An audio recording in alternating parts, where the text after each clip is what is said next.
Disclaimer. So before we get into this, I would like to quickly mention that vaping is a form of smoking. If you're not of age, you should not be doing it. But if you are of age, these are some tips and tricks you can use to vape more safely. Okay, cool, bye.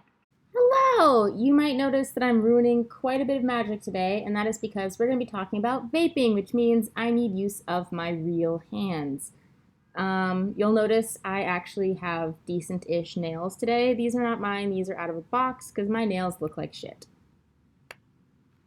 But today we're going to be talking about vaping, what kinds of vapes are out there, what kinds of juices you can get, the differences between specific vapes, but I want to caveat all of this by if you are not old enough to smoke in your state, please do not smoke or vape. It is not healthy. Please stay on the legal side always and try to do things safely with the amount of information needed before you get started because that is the right thing to do and it's a good thing to do. I myself am 28, so I am definitely old enough to smoke and drink. So if you are not of the correct age to do either of those things, please do not do so. I am not advocating underage drinking or smoking. So if you are not of the correct age, please don't do it, don't do it, don't do it. All right, let's go. Okay, so vapes come in all shapes and sizes and strengths and wattages, and let's go over a couple of basics on vapes. So what the heck is a vape? A vape is a vaporizer or a device that lets you essentially vaporize liquid to smoke.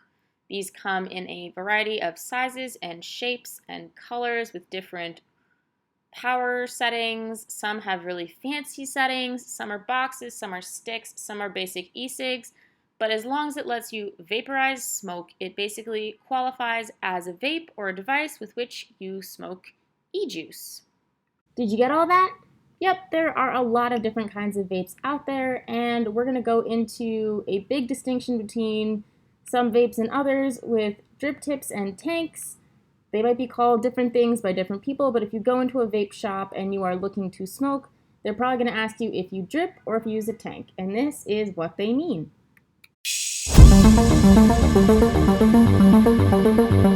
Okay, so before you get started with vaping, one thing you should understand is the difference between a drip tip and a tank. Typically, with dripping, you have a coil and cotton that you need to change yourself as often as needed, and you will drip the liquid directly onto the cotton. With a tank, you will fill up a Pyrex tank, essentially, with juice. You'll have a pre-created coil, and essentially all you will have to do is make sure you change the coils as they burn and make sure that, whatever coil you have in there is not actively burning. If it is, change your coil and consult your local vape shop on if the coil is burned or not if you can't tell, or have someone who also vapes check it for you. This will ensure that you're not vaping extremely burned vapor, which is not particularly great for your lungs and also tastes like shit.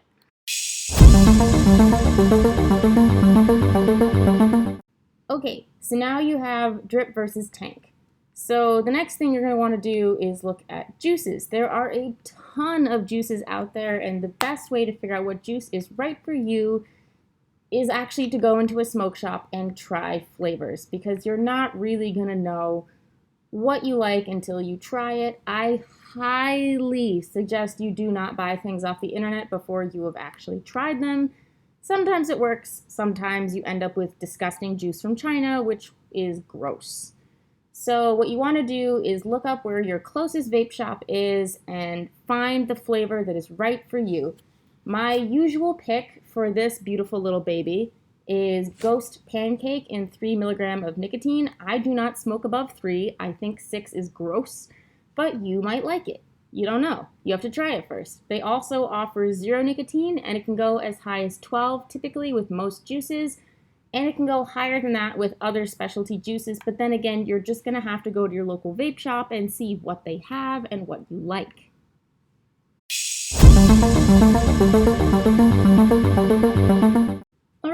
So my vape, what I have here is a 75-watt Snow Wolf Mini.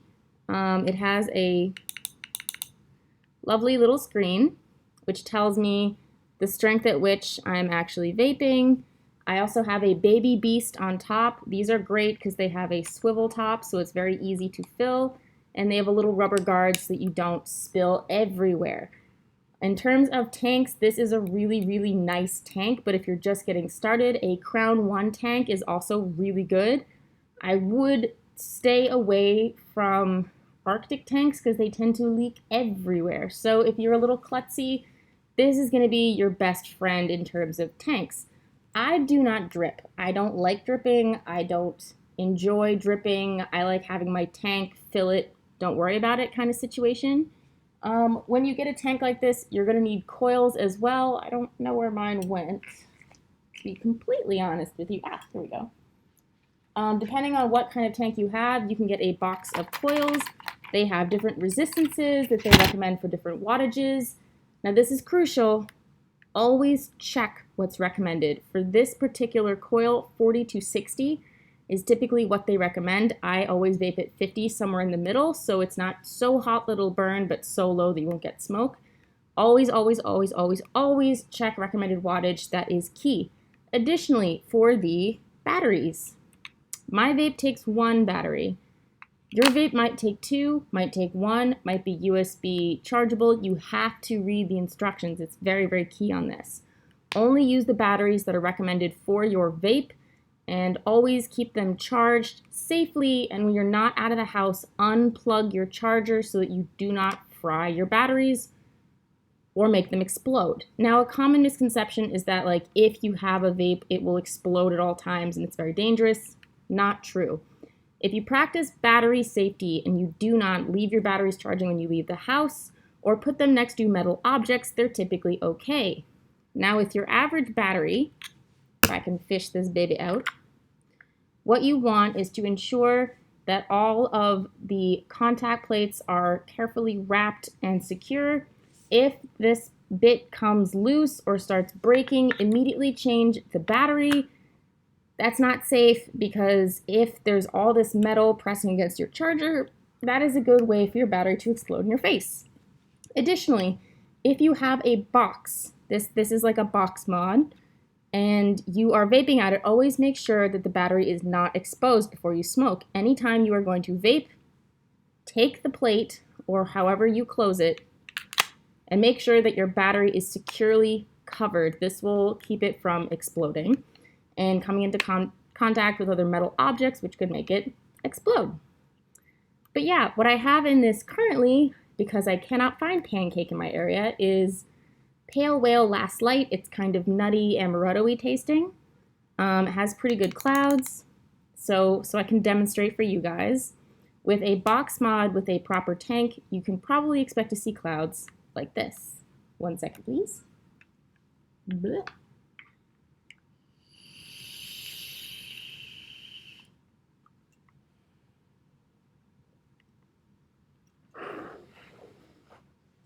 Now, vaping in suit is typically not recommended. Before you decide if you want to vape in your suit, always contact your fursuit maker or safely test it at home in little puffs. Do not go your first try blowing it out of the eyes. Depending on how your fursuit maker seals their eyes, it may or may not wonk up the colors.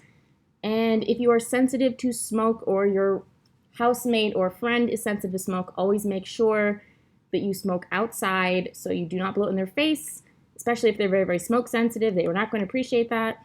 One of the nice things about vaping, though, is you are not going to necessarily smell like cigarette smoke.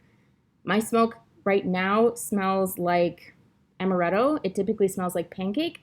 So one of the upsides of this is if you do smoke in suit and you have a smoke-sensitive roommate, you may not smell like cigarette smoke. You might smell like whatever the juice you're smoking smells like. Now, just make sure if you do live with another person that they are okay with this smell. Vape outside, let them see what it smells like, and if they are okay with it, then you can smoke indoors safely if your smoke alarms are not sensitive to vapor.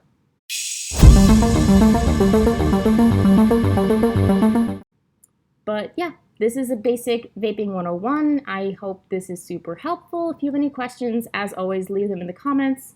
I'm sorry I have ruined all of the magic today with my terrible, awful human hands, but I hope this was helpful for anyone who's ever seen me vape at a con and curious what it's all about.